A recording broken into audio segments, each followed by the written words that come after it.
Well, look at us. Look at us go again, just chit chatting away, missing the live. Uh, they need like some flashing button here in the studio that just says, "Hey, you need to go live." To be doing something right now. Alert! Alert! What's up, everybody? What's going on? Oh, I don't know about it. It's been a couple of weeks of busyness, and it's just quite nice to be able to come and do this type of thing because it gets you out of the crazy that's been going on. So Yeah, it gets you out of the stuff and into the nitty gritty, so to speak, of our field. yeah, it's just one of these things. I'm quite pleased that you put this on just to allow us to come here and de-stress. Oh, and also like entertain people as well. That's great. But Yeah, well, I should say you've been putting it on this week because you're the one who came up with all the notes and the topics, and I feel like I'm along for the ride at this point. Do you want to host? no, I'm good. I don't need any more responsibility. That's just a ridiculous idea. And it's very kind of you to say that I put the hard yards in. However, we all know that the third sort of background host of the show has put in some hard yards in producing some of them notes. I feel like we've been really bad at this lately, so I'm going to do this. I'm going to do this here at the top. Hi, everybody. Welcome to the pre-show. This is the pre-show here, what you're watching right now. We are going to post a QR code to the article for tonight, or one of them, I guess. Here's one of them. If I paste that there. And there you go. Let's make sure that linky works. Read the article. It's right up top right of your screen, right next to Barry's head. Yeah. Let's just make sure that works here. I'm gonna scan you. Oh, facial recognition. That's Barry. Mm-hmm. Yes. Okay, that works. All right. So that's one of them. And if you're joining us live and would like to chat about this story tonight, this is one where I would really love to hear from y'all. The article title: The Safety Failures We Are Not Instrumenting, a Perspective on Hidden Safety Critical Challenges in Modern AI Systems. The other story we're covering, I will post here in just a moment, but I will allow y'all to get out your phones or whatever you use to scan QR codes. I guess you could do it with something that's not a phone. And then interesting second story here from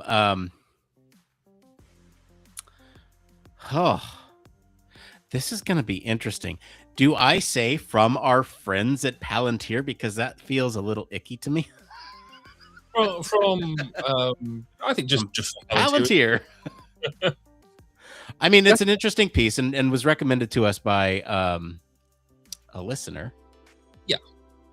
So I think it's okay to, but it is an interesting piece. I think it's worth discussing. It's an interesting piece, especially considering it is actually a couple of years old. So it was written in 2024, but it fits so well with this piece of research that was literally just published this month. I think it is. Yeah. Is it? Yeah. So yeah, it literally published 2 days ago. We are on it this week, aren't we? And it came up with just the matching of the two. I think is really interesting, because we're doing a lot of work, a lot of research around the AI trust, and all that sort of piece at the moment. And so many people are doing research in this field from ever so slightly different angles. And for me, this just sort of shows that in the past 2 years, that we are still talking around similar stuff. So I'm quite excited to dive into this lot tonight. Cool. Yeah, me too. I don't know if you saw it, change blindness probably, but in the top right corner, that QR code has changed, and now here's the other story. This one's from Palantir about user-centered machine learning. So yeah, I agree. These are good complementary pieces. It'll be good to talk through all this stuff tonight. AI stories, but can't really avoid that much these days anyway. Yeah, it's trying to, because they're right at the top of the paper. They've got a really neat graphic. You talk about the one with the like. Yeah, which story? Which story? The first one. So the safety features we are not instrumenting. Oh, safety features. Yeah. Okay. They've got a diagram of the hidden iceberg of AI safety. Ooh. It feels like there's a lot of things we're going to have to explain, or think that we explain. How do we want to break this down? So I'm looking at the story and I see you wrote the blurb. Yep. And I'm kind of curious on what you think the approach should be here for how we tackle these various what do you call them? These safety failure focus areas. Yeah, I think if we look at them, we've got the visible features, visible failures, which is the stuff that we talk about quite a lot. But actually, they've got these 1, 2, 3, 4, 6 sub areas. So what they call erosion of socio-technical resilience. We could just literally look at them, and because they all map to stuff we've talked about from an HR perspective. So we could just talk around.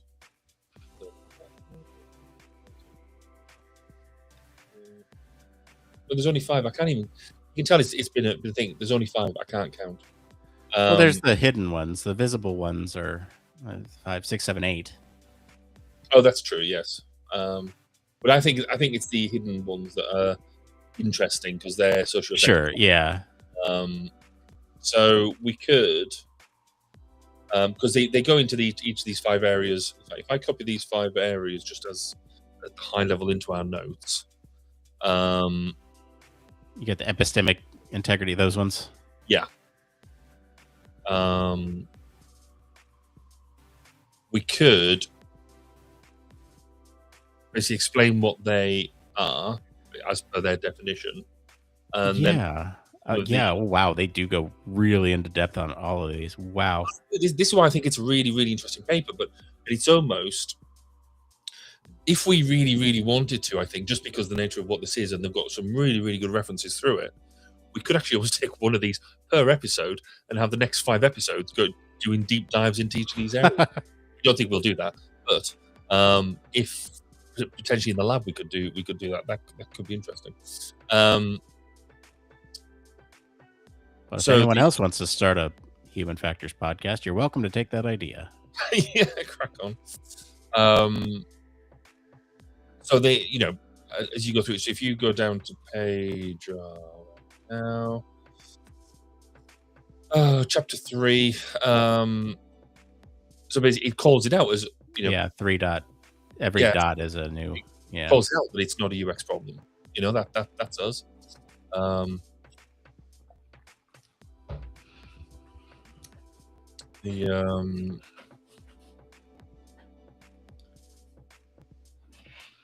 I think we're probably going to lean heavy on the first article here rather than the second one, so I'm going to put that one back up in the. In the chat ski.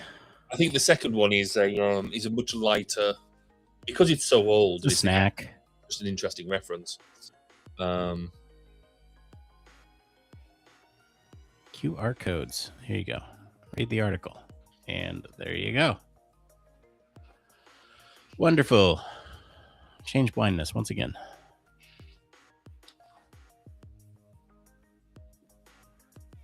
We're going to say this in the show, but I'm really excited.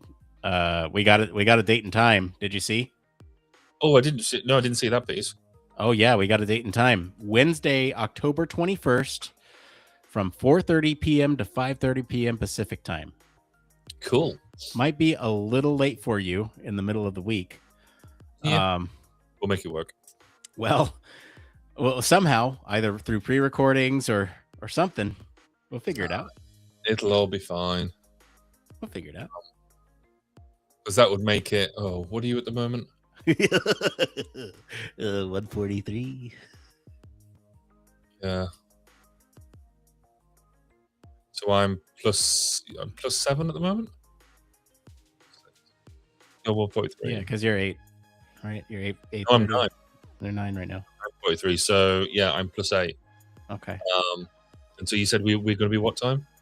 4:30 p.m. So starting at 12:30 a.m. your time. Oh, that's fine. What could possibly go wrong? On a Wednesday night, Thursday morning. Totally accessible. No, it's interesting. I don't think we'll I don't know if we'll. Interesting question. Whether or not to live stream or not. I think we should try. But I also don't want to be limited by any technical issues on site. So yeah. I think sorry, we're talking shop now. I think the safe approach is to have you and one other author who's not going to be in attendance pre-record the things that you're going to do and have, we'll have those pre-recordings as backups. Yeah. And then because this will be more scripted than anything we've done in the past, because we're actually presenting stuff. Isn't that exciting? That's true. Yeah. Yes, because we certainly don't know, because there's 2 levels of streaming, isn't there? There's us coming in, and also if we wanted to live stream it out as well. Yeah. So that we know that these places tend not to have brilliant bandwidth. No. I could just send you my Starlink, and you can just chuck that on the top of the hotel, and then you can have your own dedicated Perfect thing. Yeah, right on top of the hotel, and then just a really long Ethernet cable along the side of the hotel and into the into the conference room. Perfect. I need to put better notes in here, because there's so much stuff in here that is really good.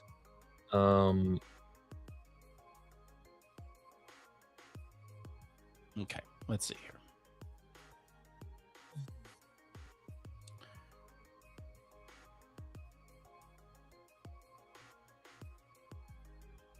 I think we also talk about the visible ones too. I'm gonna bring those in. Yeah, no, cool. Because I think it is important to talk through those visible failures and how the difference between the two here. I'm just gonna bring in the image. We can just bring in the image. It's fine.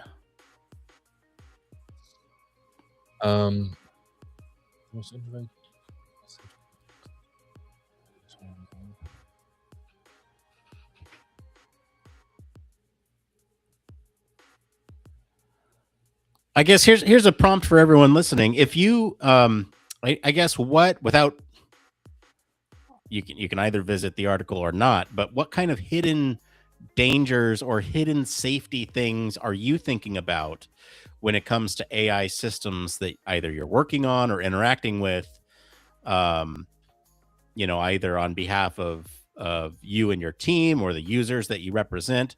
Like, I am curious what types of things you're thinking about, because I'm personally experiencing some dangers that I don't know if safety is the right word for them, but definitely like some impactful effects, after effects. I don't know what to call them. It actually might be, you know what? It might be ecosystem integrity now that I'm looking at it. Or organizational integrity. Yeah, it's those are the safety failures that I'm looking at on the day-to-day.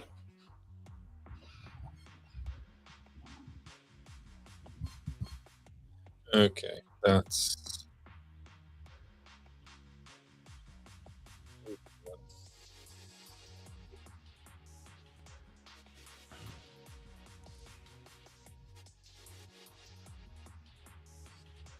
All right. T minus 12 minutes to live, or not live. We're live. We're live. Oh, hi. Well, You're already live. We're live. We're live now. T minus 12 minutes to showtime.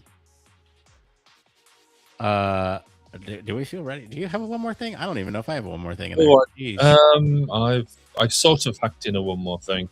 In fact, I'm going to change that. Oh boy.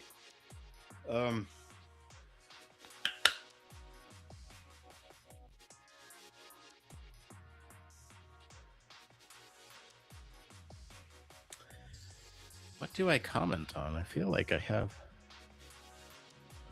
Oh, you know what? I know. This is going to be a very niche thing.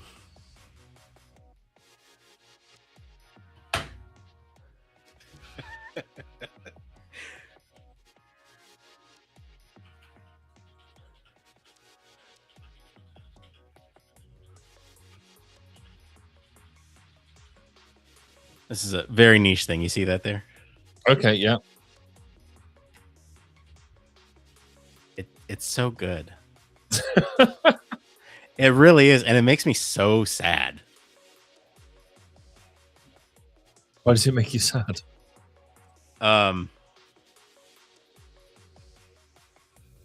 It makes me sad because it failed, but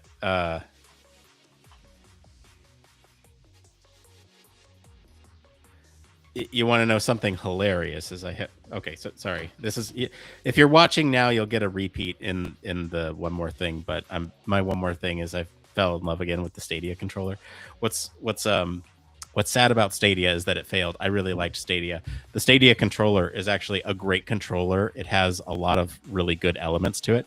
And what's hilarious is that I had bought so many Chromecasts over the years, and they had like all these special deals, like you get a free Stadia controller with the Chromecast. So like I have not one, not two, 3 different Stadia controllers at my desk right now as we're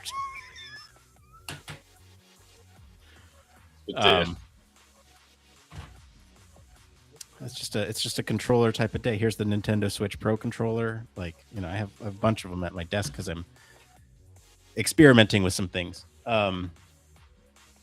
It's just such a nice, feels good hand feel. Sorry, you'll get a duplicate of that later. I just wanted to show the multiple. I probably have like 3 or 4 more scattered throughout somewhere.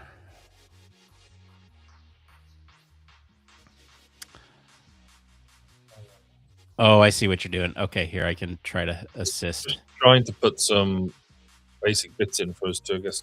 Oh, sorry. Here, I'll start at the back end and work my way up. If we don't, all I'm thinking, because there's so much here, if we don't sort of try and focus on at least just 1 point per. Yeah. With 9 minutes to go. We got this.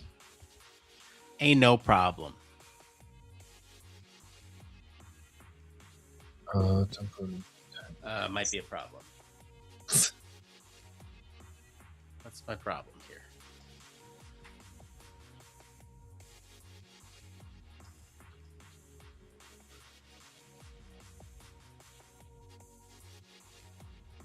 That seems to be the problem. There it is. Okay.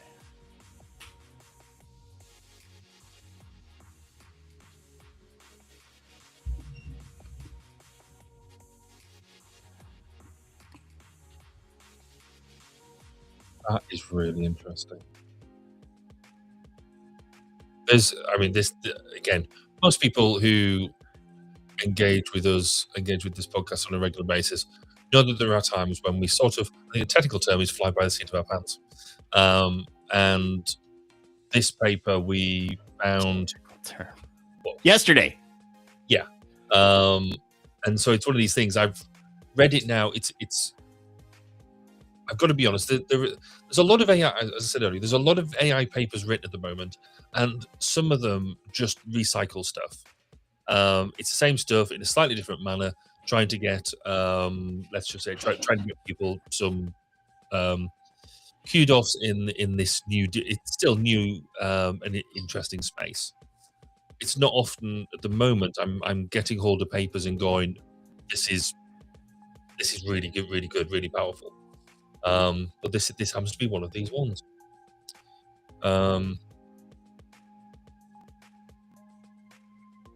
Was this submitted to a something? Hold on.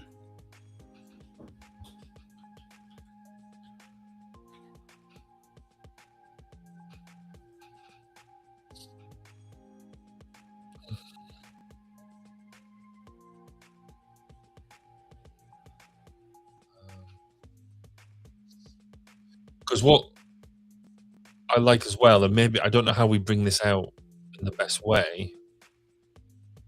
Oh, I've done that wrong. It's got these concrete recommendations. Yeah, that's nice. It is, and it's something solid. And I think we should probably try and bring them out. I think. Yeah.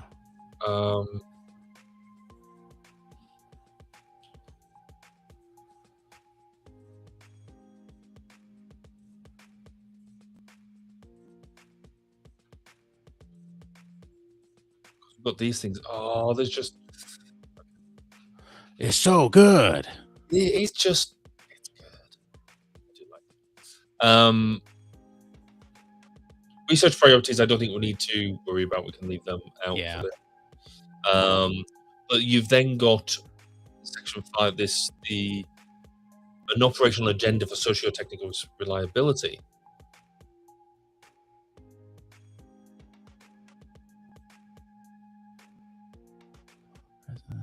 Where's that one? Yes, because they're. We're kind of getting into it, but we often talk about from an HR perspective, make sure that people can actually make qualified decisions whether something should happen or not. Here they term that engineer real human oversight. Yeah, I think if we just have these as titles, we can. I think we need to talk. Yeah, there's more that we need to get into. I'm looking through this stuff and I'm like, yeah, you can't say that without saying the other thing. Yeah. We could get into the position where we are reading the article. No, well, that as well. I'd rather focus on this one than get too much into the second story. Okay. I mean, it depends. I'm fine with that. No. I'm good with that. You know what? It is very good, but it is what it says. But we can. It's been a while.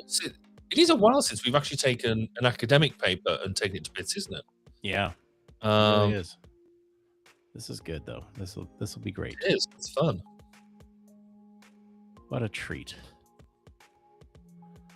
Now I got to get my initial thoughts here. There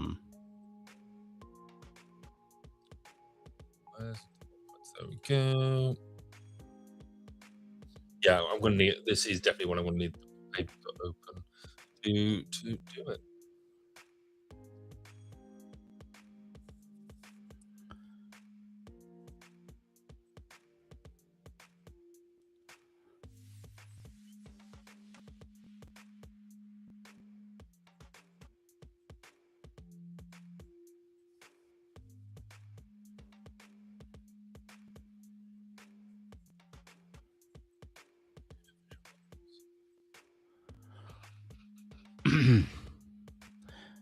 Oh, that's such a good. That's it. Good almost because just recording this bit. Such a good. So good. So good. Exactly. Just put. Oh, maybe that's the a short that you put out as a tease for this. Is just going. Oh, this is such a good paper. This is a good article. This is Amazing. This is a great article. Watch the whole podcast at humanfactorscast.com. Jeez. In fact, I think we do need to.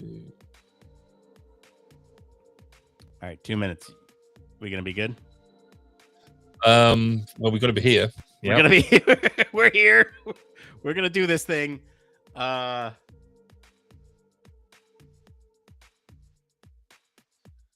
The authors, I wonder if they're related because they've got the same surname. I saw that too. With first names, I've got no hope of pronouncing whatsoever. Gurgi and Inkledja. Yeah, I guess. You can't just say the Kuznecki brothers or sisters or partners because there might be any one of those. Could be any of them. Two Kuznecki's. Those Kuznecki's. Yeah. Researchers from the Technical University of Munich. I do want to mention actually where it is coming from because I think that is used.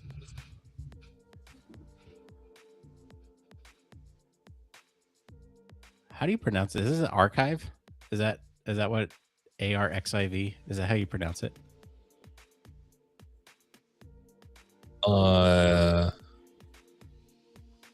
Must be. Yeah, I don't know. I've read it, never. Yeah, I've read it a million times, and I've never once thought, how do you pronounce that? Oh, they are also now an independent nonprofit. Look at that. Are they? Yeah, it's a curated research sharing platform open to anyone. Okay, great. 3 million scholarly articles. Yeah, archive. We can just say How do you pronounce? I'm gonna look it up. Yeah. Okay. Well, we've got to go live. Archive. That's it. All right. Oh, because the X represents Kai. Clever. Oh, it's almost like somebody academic really thought about this. Oh yeah. All right. You ready? I'm ready-ish. As ready as we'll ever be. Okay. All right. Well, stay tuned. We'll be we're gonna start the show, and it'll be something right after this.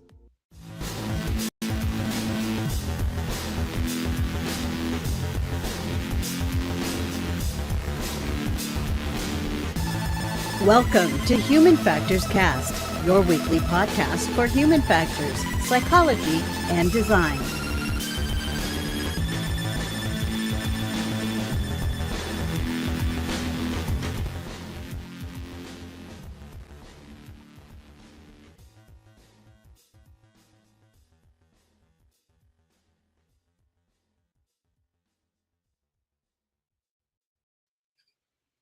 Hello, everybody. Welcome back to another episode of Human Factors Cast. This is episode 322. We're recording this live on July 23rd, 2026. I'm your host, Nick Rome, and I'm joined today by Mr. Barry Kirby. Hi there. Good to be back. Hi. Yes, it's wonderful to be back. We have a great story for you tonight, and it really focuses on basically AI. People are finding out about human factors. Go figure, right? so that's our story. We'll get into it in just a moment. But first, we do have some programming notes, and this one's really exciting. We mentioned it last time. But if you are attending Aspire this year, we're going to be doing a live podcast in an actual room this time with an audience seating. It'll be great. So it's a live HFES panel, live recording of the podcast. You can find that Wednesday, October 21st at 4:30 p.m. Pacific time. We don't have a location quite yet, but we will have a room. So that's exciting. In other news, Barry, you want to talk about IEA? Yeah, so IEA 2027 is very, very exciting because it's coming to London. So we're hosting it here in the UK. Tickets are now on sale, and there are early bird prices, so it's really worth getting hold of them tickets early, because being an international conference the way it is, it only happens once every 3 years. The last one was in South Korea, and everybody who went said that it was really good fun. So we know that we're having lots of demos, lots of exhibitors. We're having the loads of different tracks for different types of papers coming in. So there's going to be lots to see and do. So if you want to write papers, we need to get on writing them. Nick, you made a really good point about us getting on and writing our paper, because we need to get submissions done by the 1st of November. And unlike other conferences where sometimes they get pushed back, there's a little bit pushback in that date. This date, I'm very well assured that it will not be moving. There is so much going on that with the number of papers that are expected and the reviews that have to be done, the timeline is already tight. So there won't be any extensions as far as I'm aware. So let's get writing them papers in for the 1st of October. And I don't know whether you want to make that line underneath that thing work again, but that'd be cool. I do not, because I got several copyright strikes last time. Okay. But yeah, so IEA27, go to IEA27.com, book your tickets, and we'll see you there. I for one, I'm really looking forward to it. All right, let's get into the news.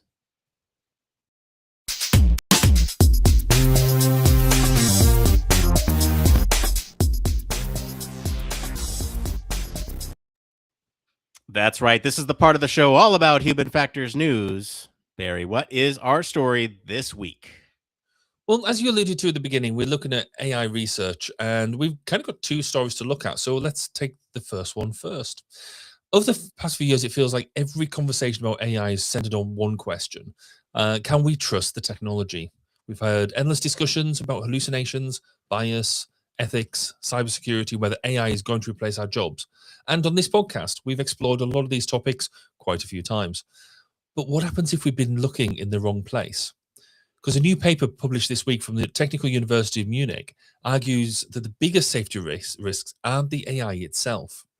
They're the way that people and organizations interact with it. Rather than focusing on dramatic failures, the author suggests we should be paying much closer attention to the issues like automation bias, over-reliance, loss of human oversight, and organizations gradually losing the ability to recognize when something has gone wrong. Now, if you're listening to this podcast, you're probably a human factors professional, and so this probably sounds fairly familiar language. So for decades, our discipline has argued that accidents simply don't arise because a single component fails. They emerge from interactions across entire socio-technical systems, whether it's aviation, healthcare, science, rail, or increasingly AI. It's a relationship between people, technology, processes, and organizations that determine whether a system is safe. So for us, I guess this does boil down to a simple question. Have AI researchers finally discovered human factors? Hey guys and gals, we've been in this room for quite a while. It's about time. You should have noticed we were shouting in the corner.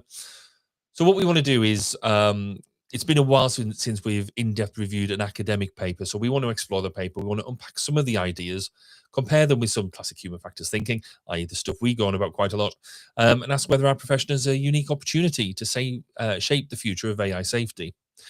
Spoiler, the answer is probably yes. Perhaps the most interesting thing about this paper isn't that it's saying something new. It's that the rest of the technological world might finally be catching up with the idea that we, as human factors practitioners, have been talking about this stuff for years. So, Nick, are they just late to the party, or have we got something new to do? You know, I think they bring some really interesting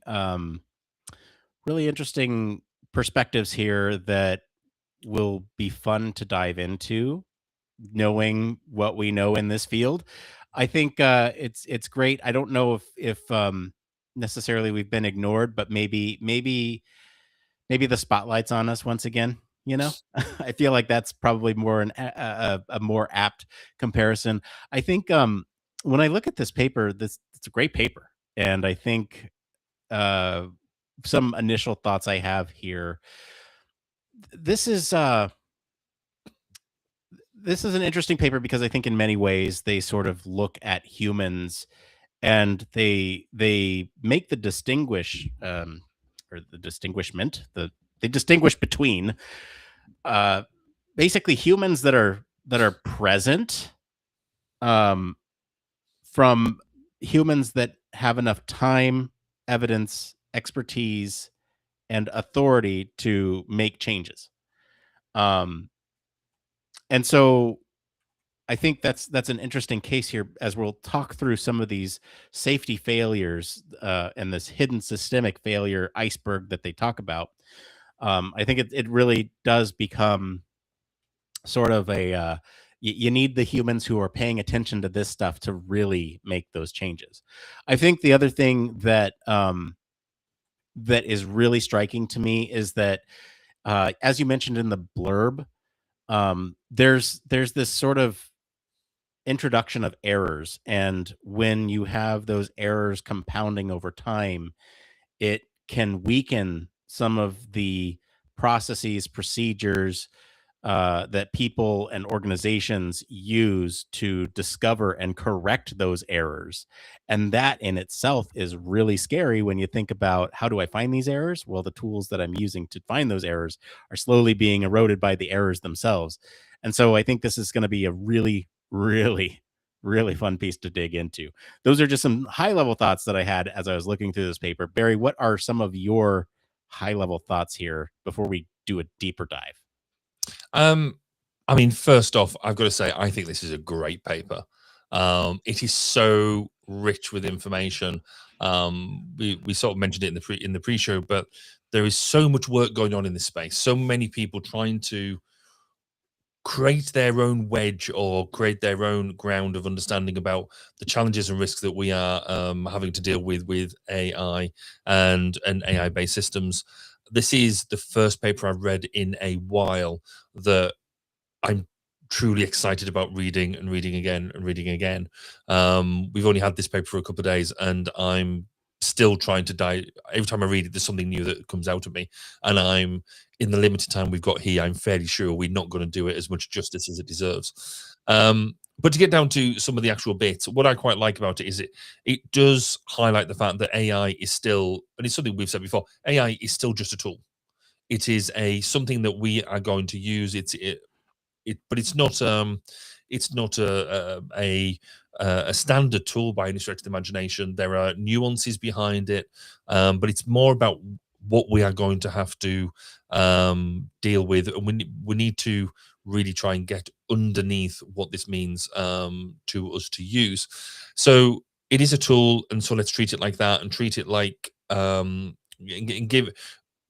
Not be so mystical about it, which I think a lot of people are trying to be.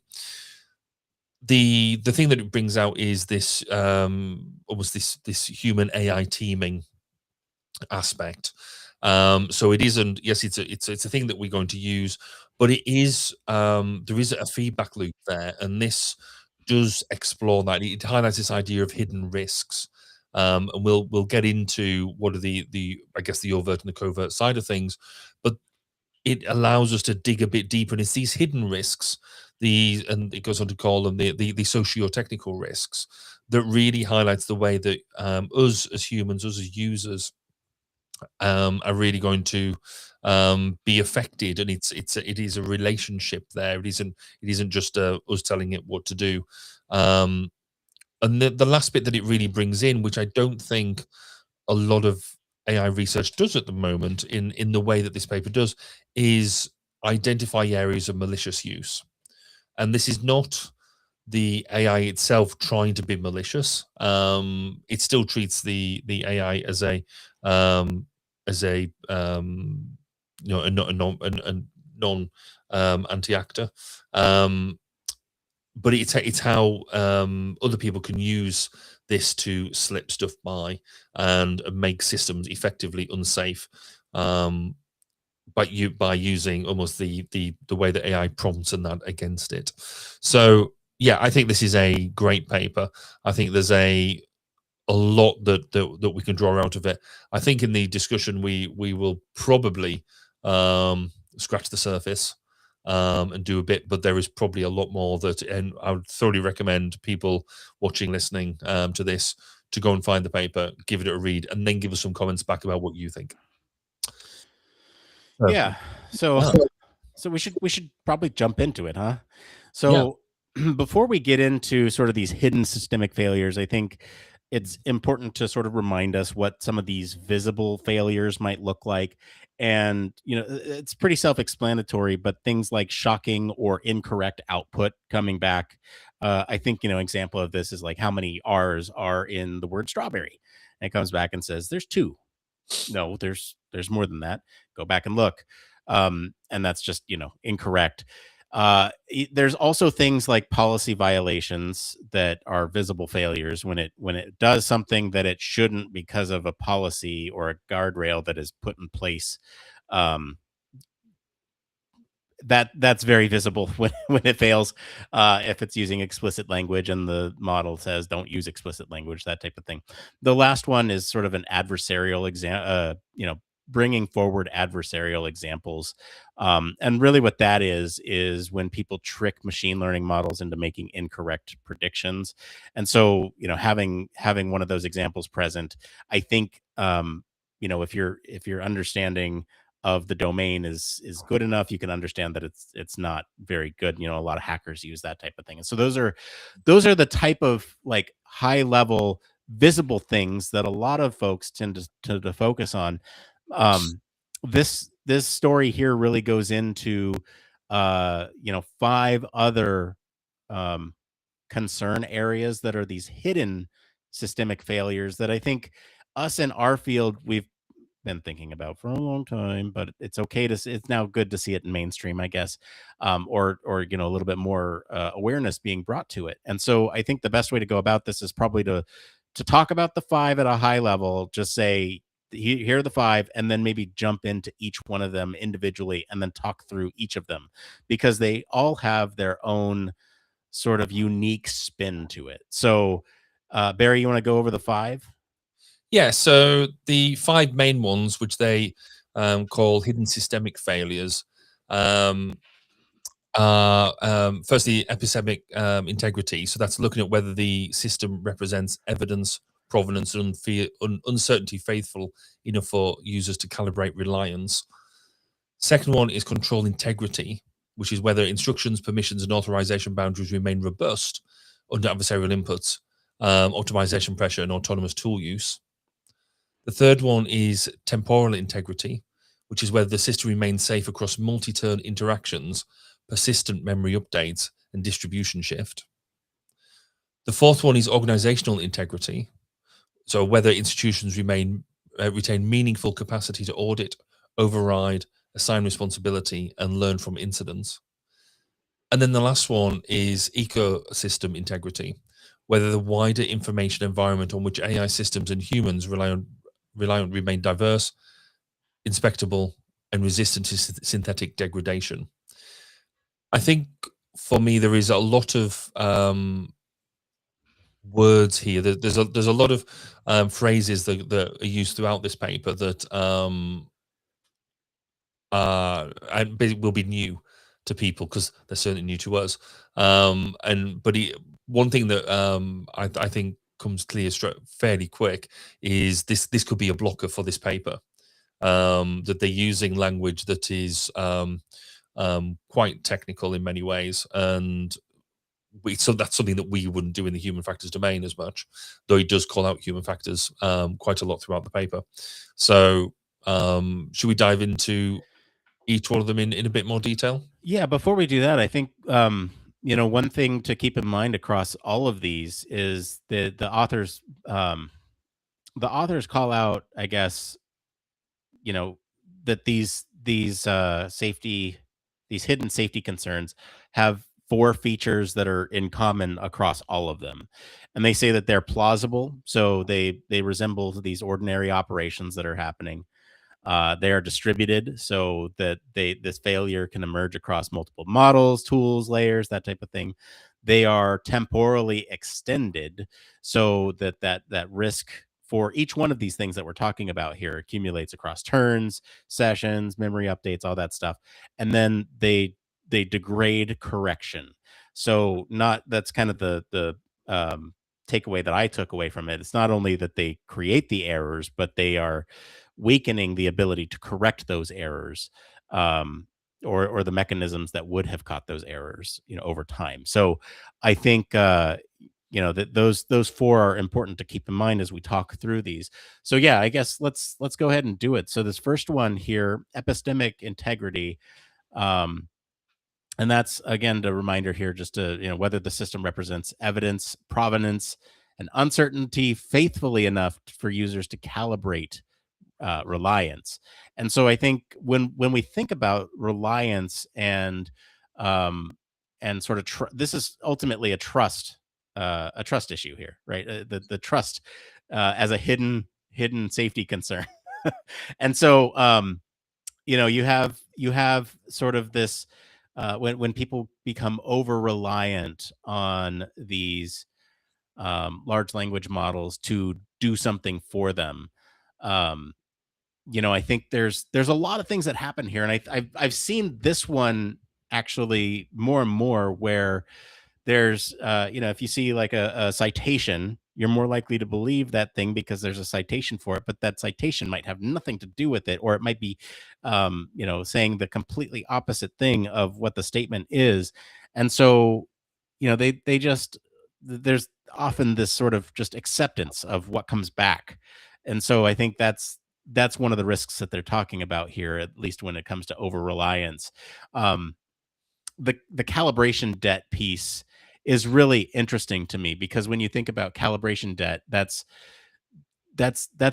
a word salad. But what that means, what calibration debt means really is being able to the debt itself is sort of that mismatch between um the reliance of the system and the uh sort of the, I'm trying to deconstruct it here, but it's the reliance between the actual result and the perceived result. I Mhm. think that's the calibration debt. It's about that piece over time where you you use a system and it gives you what you expect it to give you, and so therefore you trust what it gives you, and you think great.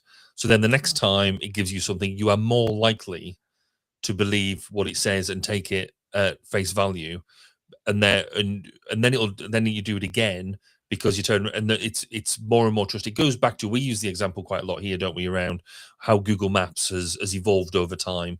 You started off, to begin with, you would check that, route.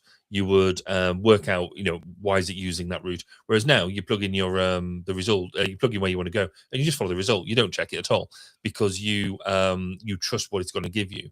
And what this, in a safety critical system, this is giving you a potentially false view because it's right most of the time. You then reduce your level of how much you would rely on it. Sorry, you would increase the amount you rely on it because you believe it's going to be right 100% of the time instead of maybe the whatever it is. And this, we've seen this in many different platforms over years. So, having worked in aerospace for a while, where there was a big thing around pilots trusting the heads down systems versus what they would see out of the out of the windshield. So a lot of pilots would be so trusting of the systems down in front of them that they would forget to actually go and look up at the horizon, look up at the sky around them, and see what they could actually see. And therefore trusting what they were getting through the system more faithfully than the what their own eyes could see. And that would give them a similar principle. However, what we can see with the with the use of AI here, that because AI is going to be an imperfect system in many ways, that the answer it can give you may be not based on the same sort of data all the time. It might not give you what it is. We are going to keep going to have to keep checking, keep understanding why it's given us the answers that it has. But it's going to take away that doubt for us. It is going to be a real UX problem to try and manage. And it's going to be hard. So I think it's it's a really good call out for a first issue. I don't know. Have you got any thoughts on how we would solve it outside of what the paper suggests? It's a tough one because I think what happens is or what they're suggesting here is that these rare severe failures, right? When you have these rare severe failures, they're not frequent enough to actually restore the calibration. They Mm, happen, and the user, oh, that's a one off. It's not going to happen again, and then their sort of observed reliance stays stable, and so they think that it's going to actually be, um, the same reliability over time. When reality, it might actually slip a little bit because of context windows or whatever else you want to throw in there as a reason. Um, yeah, I think it's interesting, and to solve this issue, I don't know, maybe introduce more false alarms to get people mm. to pay attention or to calibrate it appropriately. I don't know, and I honestly didn't even look at their recommendations. So if they're saying, introduce more false alarms, sorry, uh, but I mean, this is another good thing about this paper, and I think some of the bits that I think we will draw out through this discussion is they actually come out with concrete recommendations. So each section of this paper has concrete recommendations what to do, and I'll read out the first couple of sentences of it for this section, and this will, from any HF people who are in this domain and watching this will come as no surprise whatsoever. Where it says that high stakes AI interfaces should not merely show answers; they should support and, where appropriate, require calibrated interaction. Should require source link justification for factual claims, display uncertainty instruction rather than cosmetic form, in structured rather than cosmetic form, and use decision justification fields completed in the human operator's own words, and introduce cognitive forcing steps for high impact actions. That's almost your false alarms and calibration pieces. So we should be looking at justified trust, not what they call maximal trust. And this is all what we've been talking about for quite a long time.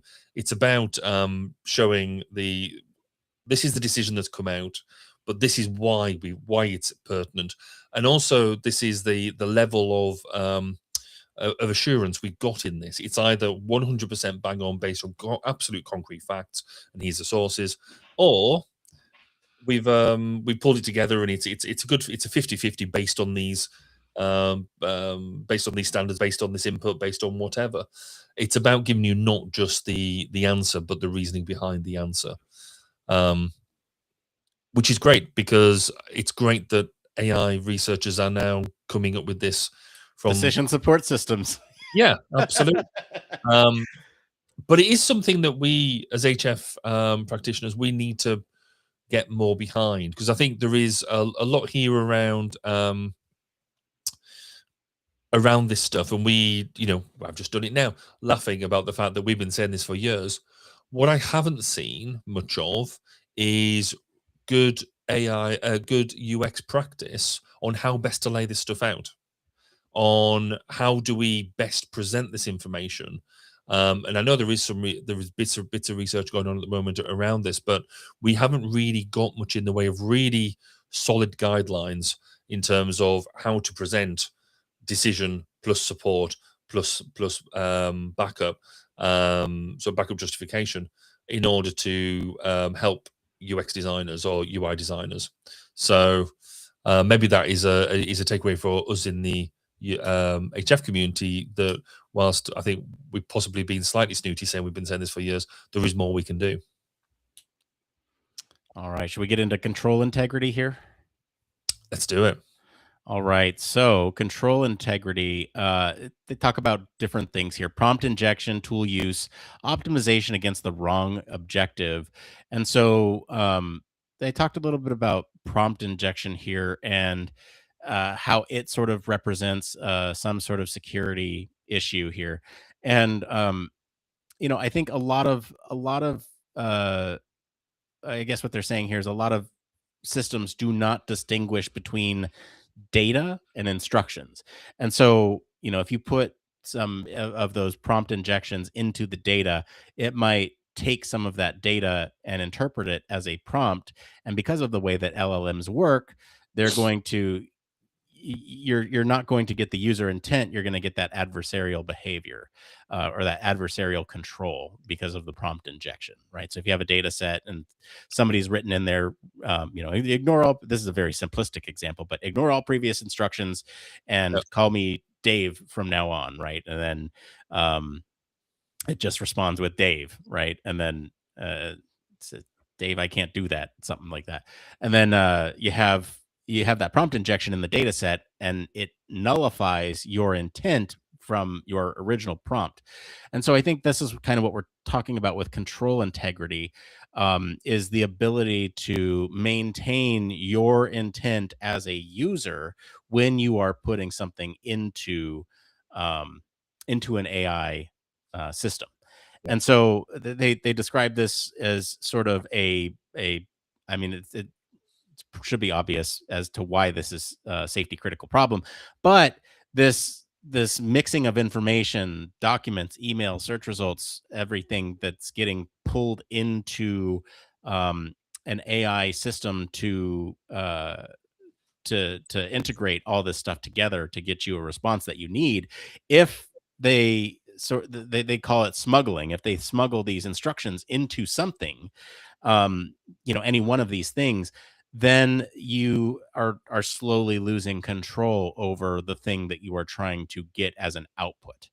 um and so they're talking about the not just a bad answer, but also that you're losing the capability to determine which instructions are authoritative, i.e., what the user put in, versus um, what has been injected. And so I think this is a really interesting problem because I've seen this more and more.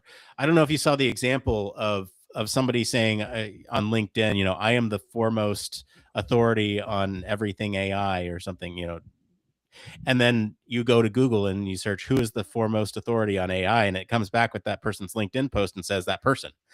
Yes. This is a more tame example of what something like this could do, but he was using the fact that Google is using more of these social posts as an opportunity to find those sources.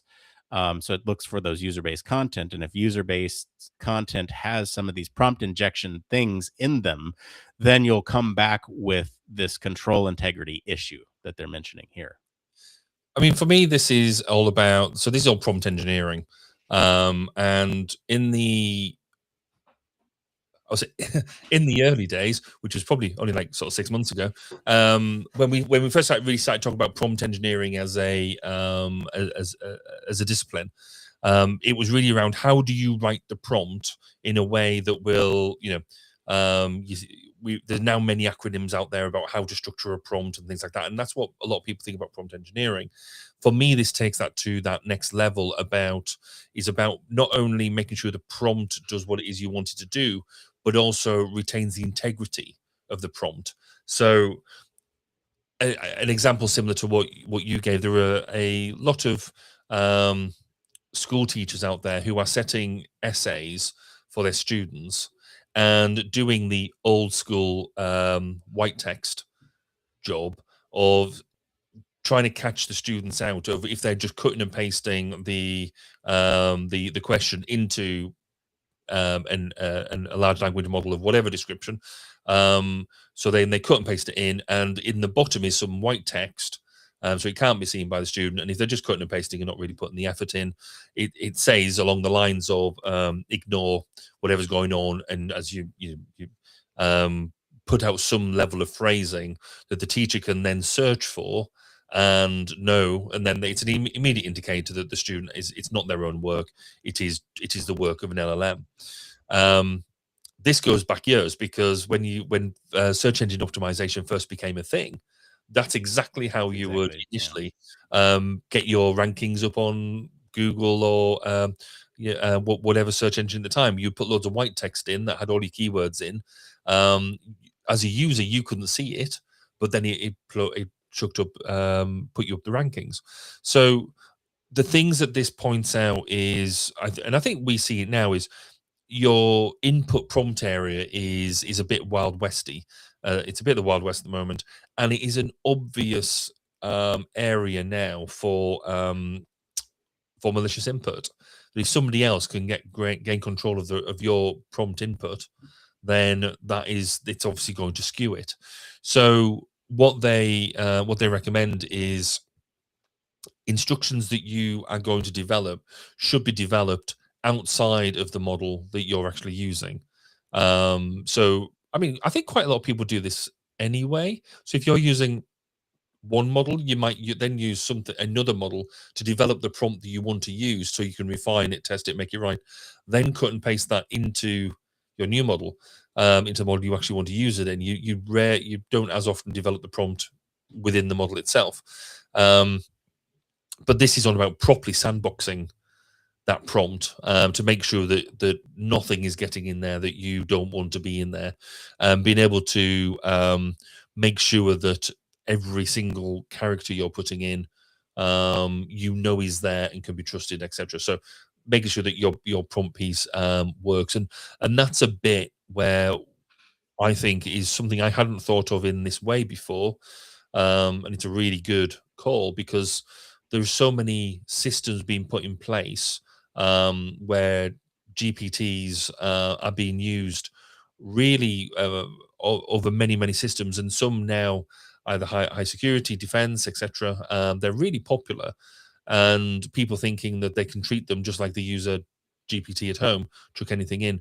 We haven't, I've seen, put much thought into that one user input area, the prompt box. So that is something I can see us as UX designers, HR practitioners, about getting that process part of the overall activity and getting that built into it, and also making sure that the UI is such that that we do it in the right way. So it's so I see this is almost the safety side of prompt engineering, and it's a really good shout. Yeah, let's talk about the next one here. Temporal integrity. They talk about multi-turn vulnerability, persistent memory, and safety drift.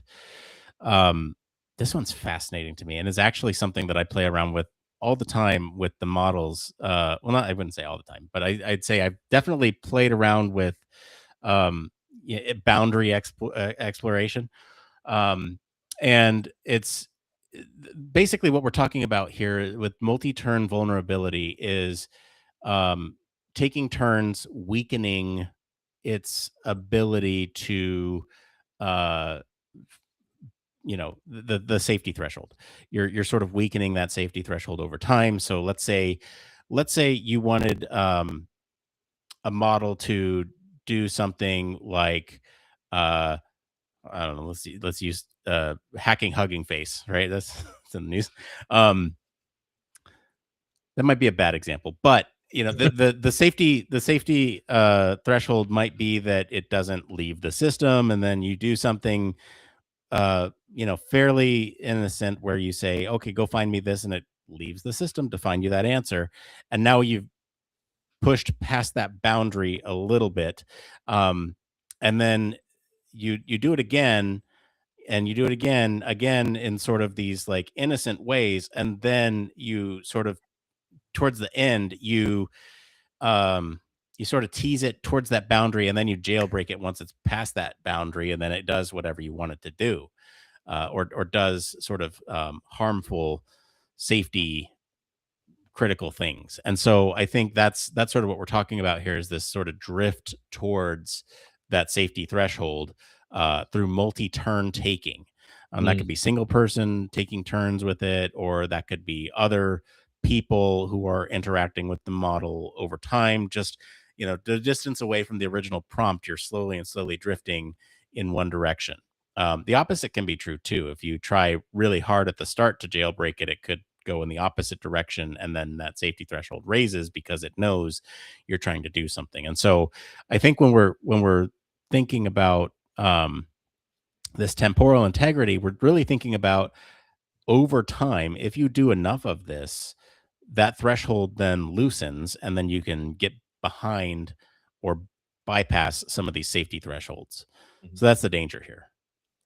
It is. It's really interesting, and this is not something I've looked into into any great depth, and you can really see how it works when most of our current safety work does work in that you do this, then you do this, then you do this, and then you do this, and then we're done. Whereas this obviously turning into that you're not just doing this one process, you're doing stuff over time. There's going to be data that it develops that can then feed into that feedback loop. And so it's this idea of this safety drift. I find fascinating and something I want to read more into because it's absolutely spot on when the way that they explain it, the way you've just explained it, is something that we need to be aware. The output is not going to be something we can nicely package and understand, yep, you input X, you're definitely going to get Y, and we can prove that everything is hunky-dory across the way. If we want to get the best outputs from this, there is a different risk level. It's how we quantify and understand that, which is going to be difficult. And whether we actually want to go and do that, whether people are willing to do that. If we're including this into safety critical systems, we are going to have to. But it's also, how does that apply to normal AI systems as well? So I see this as a really key point where they talked about, again, their concrete recommendation is we should look at should operate at levels of interaction trajectories, not isolated turns. So we need to provide the level of oversight, longitudinal evaluation, so through life evaluation or long-term evaluation, and explicit criteria for risk escalation. So I wonder what the new safety case is going to look like. Yeah, Going to change. I feel like I did a poor example with my example, so I'm gonna redo that. So think about the case where you have proprietary intellectual property that models cannot recreate. One example that you might put into a text to image generator would be like generate a picture of a sponge underwater. Okay.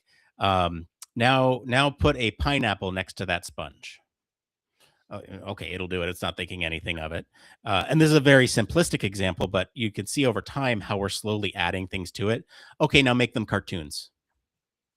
Okay, now give the sponge eyes and arms and legs. Okay, now put them in brown pants. And because you're slowly eroding that safety threshold, over time, you're likely to get a generation of SpongeBob SquarePants, even though you've asked for things over time and it's slowly getting to that point. It doesn't recognize that you're trying to do something malicious because you've passed that safety threshold and now you're generating SpongeBob SquarePants, memes in ChatGPT. So that's sort of a more easier to understand example, I think, of that threshold lifting over time. Did I just tell everybody how to do that? Jeez. Oh no. Yeah, don't tell people how to do that. The other bit that this brings up, and it's worth briefly mentioning, knowing that we've still got another two things to talk through, is the use of persistent memory.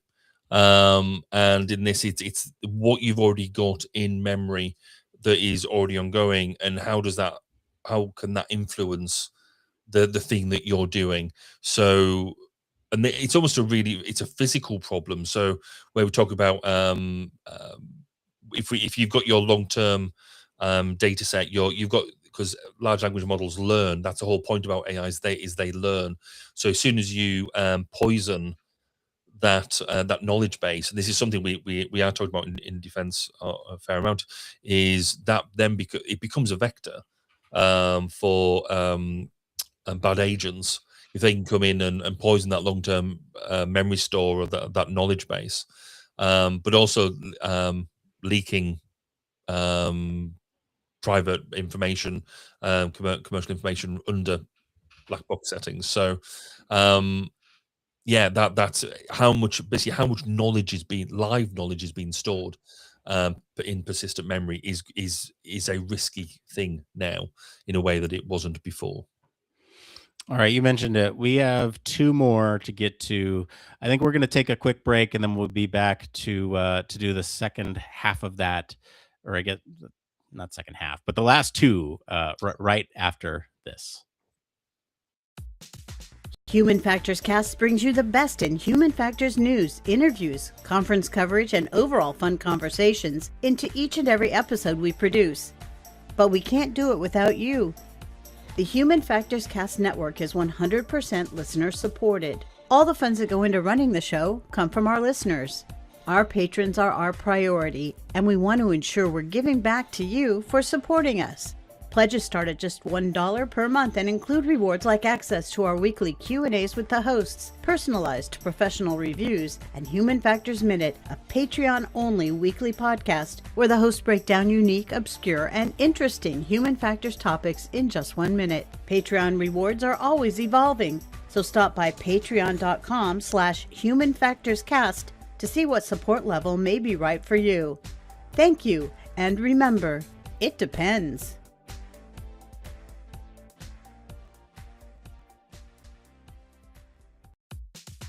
Are you tired of boring lectures and textbooks on human factors and UX? Well, grab your headphones and get ready for a wild ride with the Human Factors Minute podcast. Each minute is like a mini crash course packed with valuable insights and information on various organizations, conferences, usability methods, theories, models, certifications, tools, and much more. We'll take you on a journey through the fascinating world of human factors, from the ancient history to the latest trends and developments. Listen in as we explore the field and discover new ways to enhance the user experience. From the Think Aloud protocol to the critical incident technique, focus groups, iterative design, we'll make sure that you're the smartest person in the room. Tune in on the 10th, the 20th, and the last day of every month for a new and interesting tidbit related to human factors. Don't miss out on the Human Factors Minute podcast, your ultimate source for all things human factors. All right, look at that. There we go. We're back. Hi. Let's why don't we go ahead and get into the remaining two. Actually, before we do that, let me just thank our patrons. Thank you, patrons. We appreciate you. And thank you to everybody who's donated to the foundation since our announcement last week. Thank you. I appreciate your support. And the foundation and the lab and everybody involved also appreciates your support. Thank you for supporting the mission of science communication. If you want to donate, there's plenty of links in our stuff. So you go do that there. All right. Let's get into these last two here. Organizational integrity. So we have organizational integrity, and what's the last one? The ecosystem integrity. Those are the last two here. Let's talk about organizational integrity. And I think this one's quite interesting. So when you think about an organization, right, they often do things that are they have processes and procedures in place. And I think when you think about organizations and the controls that they have over some of these things, I think this is sort of where it sort of weakens that type of thing, because we're looking at this evaluation deception, this fictional oversight, and diffused accountability when it comes to organizational integrity. If we were to break down those three terms, the evaluation deception is like, if you think about like a benchmark, they bring up the example of benchmarking here. You can fool a benchmark test. And if those benchmark tests become the justifications for other things in the organization, then it's weakening the safety and security there. If you have fictional oversight, this is sort of keeping the human in the loop, especially while the human is doing many other things. And so when you have this organizational pressure to do a lot of different tasks, then humans adapt and AI adapts as well.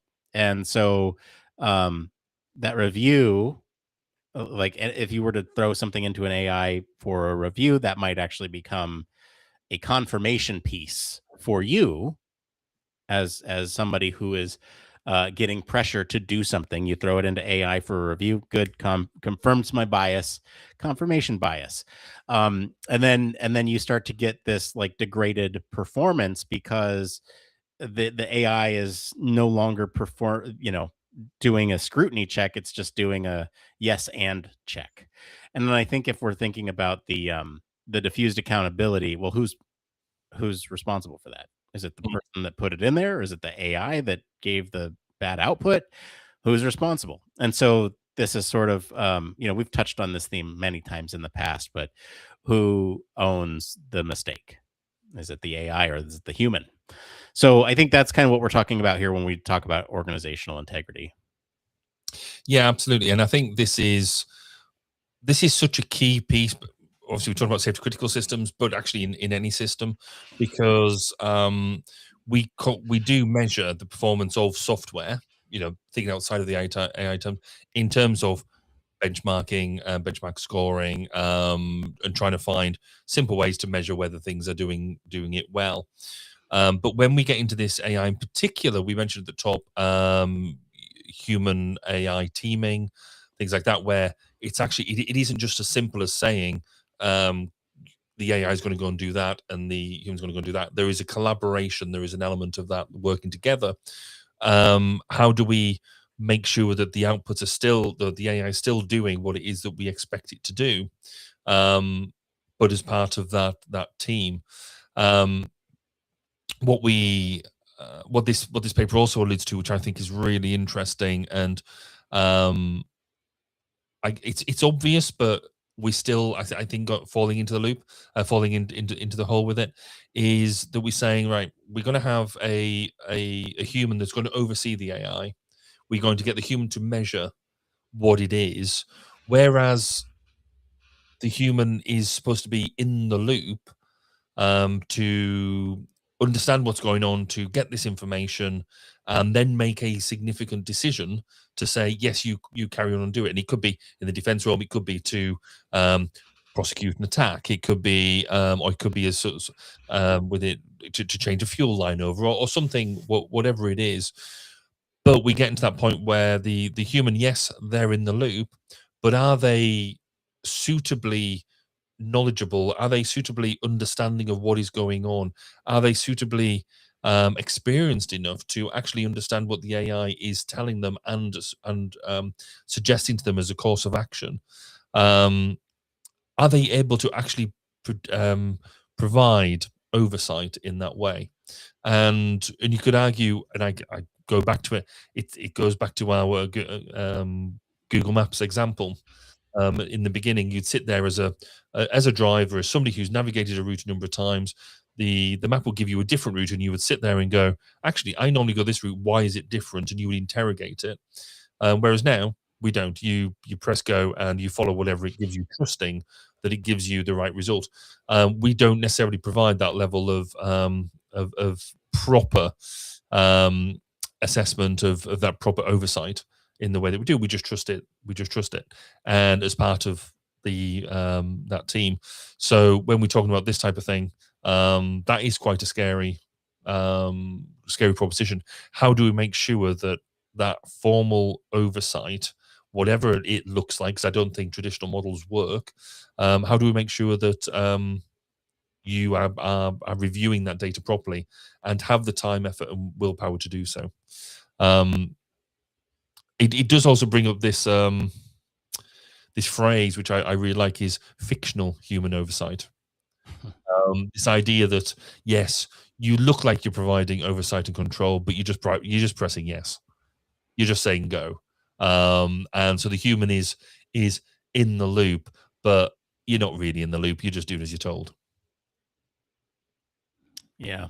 I think we need to get into this last one here because we're running up on time. So let's get into it. The last one here is ecosystem integrity, and this one is talking about essentially how AI systems learn from the various parts and pieces that they have access to. So if they learn from different answers, if they retrieve things from different databases as they reason over some of these different environments, basically what they're doing is they're making this risk where if they make a mistake, that can become evidence for future systems. And so when you have that training on a model where it's learning from itself, then it could sort of erode that diversity and the diversity of inputs to it. And when that data is insufficient, then it'll produce this thing that they're referring to as model collapse, which means that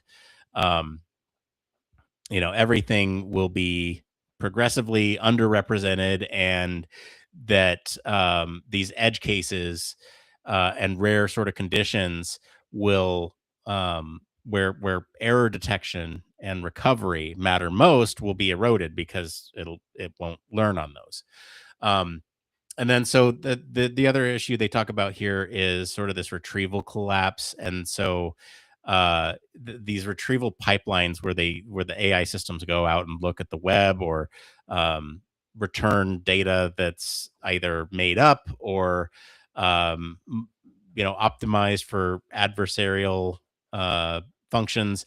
I think this will this will also erode some of those systems as well. And so they're talking about this in terms of ecosystem, where one AI system feeds another, or there's some sort of loop where it will learn from its previous stuff, and there's a risk that the original source will slowly erode as the ecosystem learns over time. And so I think that's sort of what they talk about here. There's one more piece that they talk about here, is the society's error correcting capacity and the erosion of that piece itself, right? If you have society not being able to correct these errors and the mechanisms for those corrections to detect, or basically correct those errors, then we're at real risk here as a society, because all these different AI systems are just going to be complete junk, essentially, in so many eloquent words. Yeah. I think, just briefly, I think one of the things that it brings out here is you've described that really well, is how do we measure the the quality of the AI, the quality of the knowledge base? Does that AI system improve or degrade error correcting over time? And if it improves, then great, you're getting the database is the knowledge source is richer, and it's kind of working. But if it starts to degrade, then we need to be able to catch that, and for it to be flagged and understood. Yeah, good luck. So I've got no idea how that happens. I will quite happily go to the AI researchers and the software engineers and say, can you give me a some sort of measure, some sort of flag, and then we can sit down and say, well, what do you do about that? So yeah, I think that was being a really good. I mean, it's still high level counter through that paper. What I quite like is that they come towards the end of it and come up with an agenda of things that we should be thinking about now. So they term it as an operational agenda for socio-technical reliability. So looking at these hidden elements, and the main points they come out with, we should design for justified trust, not just frictionless dependence. You should separate suggestion from permission. Treat memory as a privileged boundary. Evaluate trajectories, not just turns. Engineer real human oversight. Institutionalize near-miss learning. Protect the information commons on which future society depends, and instrument the deployment through longitudinal socio-technical auditing. A lot of words there, but I think each one of them, again, we could do another show on how we do a lot of this, but as a bunch of points to look at and implement into AI projects, in not just safety critical projects, I would say, but any AI project. They are a bunch of good points to have on some sort of card for your safety case. Yeah, this really was a great article. And thank you to Archive for our news story today. And really thank you to those researchers over at the Technical University of Munich, because that was that was great. That was great. All right. I guess with just this much time left in the show, we're here at one more thing that needs no introduction. Barry, what is your one more thing this week? So I mentioned last time we were doing office moves, and what I did on my on the final day of the office moves, we got a lot of it done with the new place. So I took my team out for a team building activity. I thought, what could we do to get together and do some fun, maybe creative elements, just to stretch that bit instead of just doing all the moving. And so I took them for a pottery session, which as people know from this show has been my latest obsession for the past 18 months. So I took them for a very particular type of pottery, which is called raku pottery, at a business down the road, and we went and played with basically decorating and fire, which is what it boils down to. So I guess my query is, and maybe you can reflect, is it a legitimate thing to do for me as a boss? Is it an abuse of my privilege to turn around and say, we're going to go on a team building activity, which happens to be my latest hobby? Is that a thing? Did they have fun? Apparently so. They apparently loved it. They all came away with stuff that they decorated and created, and you got to play with fire. I mean, who doesn't like playing with fire? Maybe a slight abuse of power, but I think as long as you like diversify and include other interests, in future team building exercises, I think you're fine. Cool. Okay. I'll take that. What about you, Nick? What's your one more thing? I talked a little bit about it in the pre-show, but I think so I've been using controllers for some testing lately, and I dug out some controllers in my out of storage because I needed something that worked with the PC, and I needed something that that wasn't being used by other things. And so I have refound my Stadia controller. Rest in peace, Stadia. But I want to like really just sit here and appreciate this controller. It has such a good hand feel to it. And I mean, the buttons are clicky and it's responsive and it just feels good in the hand in a way that other controllers don't. Even though Stadia is long gone, I'm sure you could find these on eBay for dirt cheap. But it's a really great controller, especially if you play on PC.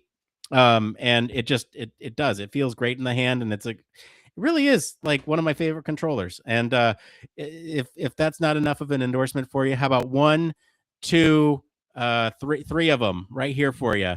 I have three of them at my desk. For those of you who are watching live, you can see all three of them there. For those of you who are listening, trust me, they're there. Actually, here, why don't we do some Human Factors Cast ASMR? You can hear the clicky clicks. All right. That's it. That's it for today, everyone. If you like this episode and enjoy some of the discussion about AI, go listen to any of our previous episodes on AI. I promise you, we talk about interesting stuff there. Comment wherever you're listening with what you think of the story this week. For more in-depth discussion, you can always join us on our Discord community. We're always happy to see new folks around there. You can visit our official website, sign up for our newsletter, stay up to date with all the latest Human Factors news. If you like what you hear, you want to support the show or the mission of Human Factor Science Communication, one, you can leave us a 5-star review wherever you're watching or listening right now. You can give us a like, all that stuff. Number two, you can tell your friends about us. That word of mouth is really how the show grows and how our message and mission gets out there. And three, if you have the financial means to, consider supporting us on Patreon or GiveButter. We would love to take your money and feed it into the foundation. As always, links to all of our socials and our website are in the description of this episode. Mr. Barry Kirby, thank you for being on the show today. Where can our listeners go and find you if they want to talk about all these technical terms we talked about today? You can find me on LinkedIn, Facebook, the usuals. So come and have a chat with me about those things. If you want to come and listen to me chat with other people in the HF world about what they get up to, then find me on 1202 Human Factors Podcast, which is at 1202 podcast. Sorry, 1202pod.com. Nearly caught myself out there. There you go. As for me, I've been your host, Nick Rome. You can find me on our Discord and across social media at Nick_Rome. Thanks again for tuning into Human Factors Cast. Until next time, it depends. I was ready for it this time. See that? I was ready for it. I did it right as we said it depends, and it took a second, and then it came right in. Nice. Oh, It's almost like we've been doing this a while and get the timings. wow, that was a great episode. It's rare that we spend the entirety of an episode talking about the topic. We usually have segments. We have this week in aerospace, which we didn't have this week. But if we didn't get as far as we did, then we would have got into it came from. Yeah, and you might have to do a little bit of editing as well, because we did say we were going to do 2 stories and then didn't. That's fine. But I don't think people mind. But no, it is rare that we get such a paper. Rich. I'm very impressed. Ironically written with AI, which yeah, bit of that. But it's kind of right. I would like to do, and I wonder whether I could do it, is almost the human factors response to it. So this has done it from an AI research perspective, to take what it's done, but actually reflect that back into what are the HF issues as a complementary paper. I think that's quite cool. I don't know what that looks like, but what was this published in? This was published in AI and Ethics. Oh, was it? Okay, cool. Yeah. So I wonder what the responses look like for that paper, or for that journal. Yeah, it'd be interesting to see in the breadth of it, as in what other papers were situated around it. But no, it was cool. I enjoyed that. Yeah, just another programming note. We're gonna cut the post show here in about 10 minutes. We both have a conflict that we need to run to, or be available for at the half-hour mark. So need to make sure that this gets all wrapped up. Yep. So you got 10 minutes with us. I guess now is the time for AMA, or I don't know, random stuff. What did you think of the article? Do you have a Stadia controller?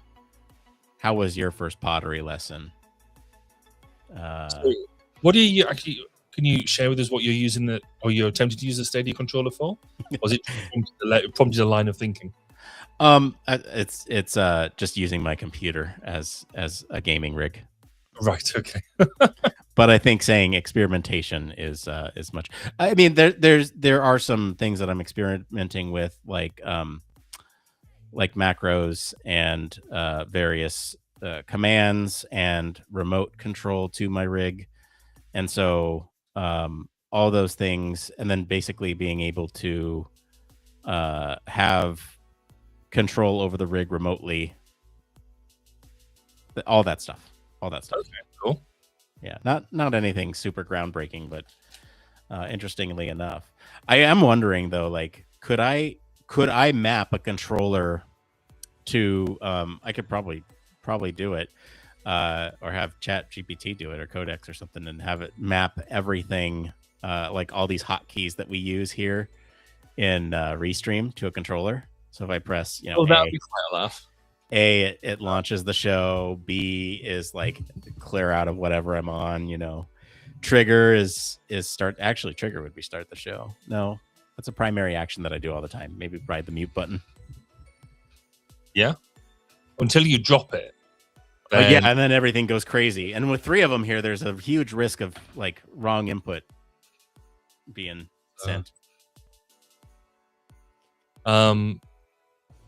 I said I was going to show you. We were talking about my trailer, and yeah, a cool thing. I guess if I shared my screen, I could show you it in actual use for the first time the other day. That one. Oh, there you go. Okay, so you're sharing the screen. Are you ready for the screen share? Should I Yes, put it out there? Okay, let me bring this up here. Screen share. There you go. So, this is on obviously our company Facebook page, so anybody can see it. But isn't it a cute little trailer? It's very cute. Closer, so it's got this bit around it. So this is on the side. It's an awning, so basically half a tent cover that unfolds all the way around it. And then we've got a large mast that basically we can make a Wi-Fi, open Wi-Fi network, and acts as we've got nodes. Then we'll go around an area and cause a mesh. And inside that is a network with all of the stuff inside, all the computing stuff, and the measures and whatnot. That we just tow around and it's brilliant. So I think there's that one. Look closer, just a little cute trailer with stuff. So that pole that's extending out of it, what is that? So that is just so we can do Wi-Fi. Oh, okay. Wi-Fi antenna. So you've got Wi-Fi antenna there, and over here you can see we've got our Starlink. Okay, so Starlink comes in and then it broadcasts it out through the raised antenna for local network, and we use this at a local carnival. So we basically provided connectivity for all the traders to be able to make card payments. This is a notorious dead spot, for mobile connectivity and stuff. So we're like, well, if we can bring this in, we'll provide connectivity to everybody via Starlink. It also meant that then we could then test how it deploys and what our bandwidth is like, and so therefore gives me a better idea about what sort of exercises and testing things we can actually get on with. Yeah. So, what kind of network security you got on that thing? Quite strong, because it's basically I had to create a couple of networks to make this happen. So we have our own staff network that is basically same as our office standard. It gets there.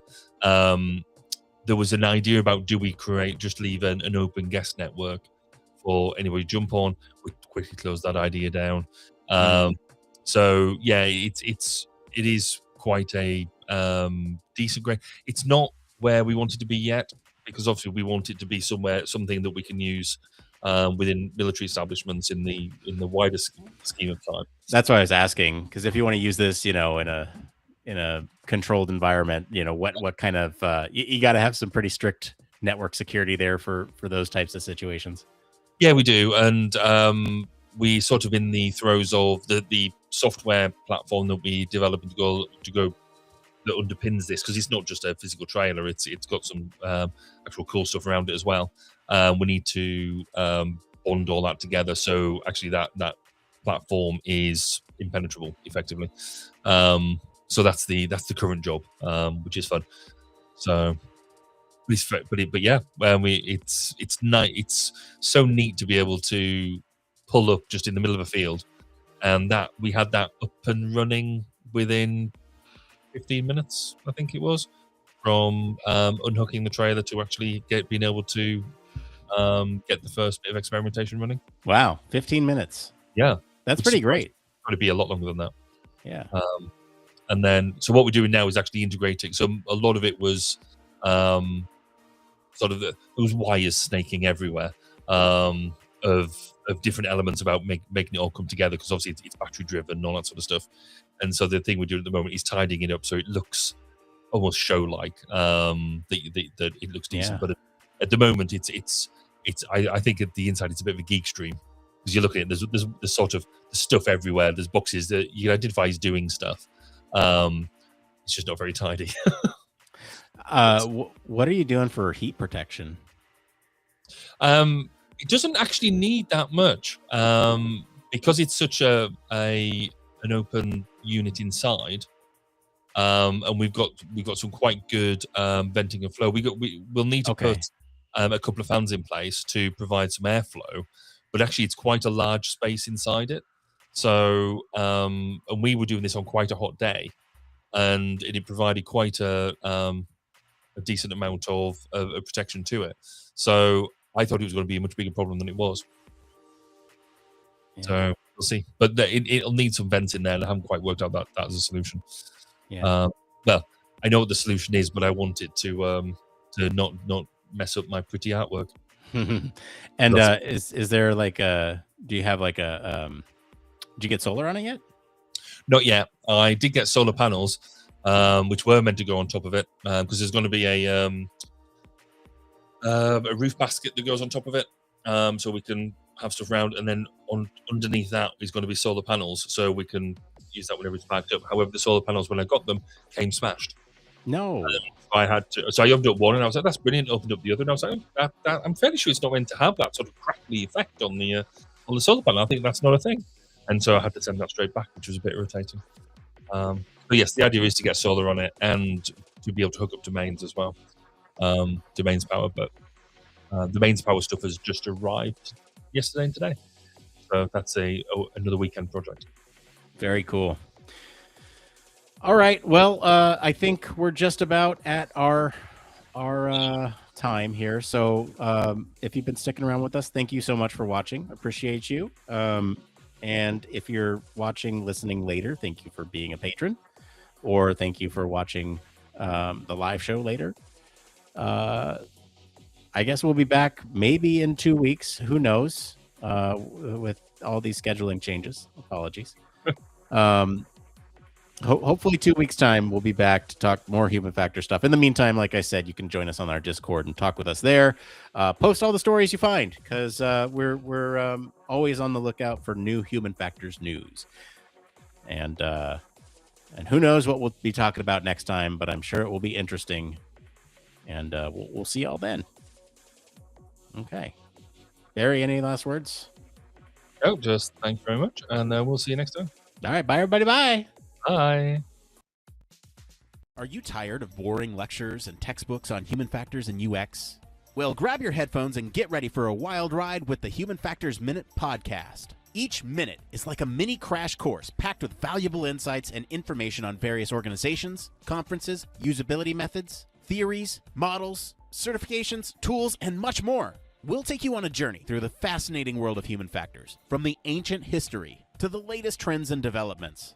Listen in as we explore the field and discover new ways to enhance the user experience. From the Think Aloud protocol to the critical incident technique, focus groups, iterative design, we'll make sure that you're the smartest person in the room. Tune in on the 10th, the 20th, and the last day of every month for a new and interesting tidbit related to human factors. Don't miss out on the Human Factors Minute podcast, your ultimate source for all things human factors.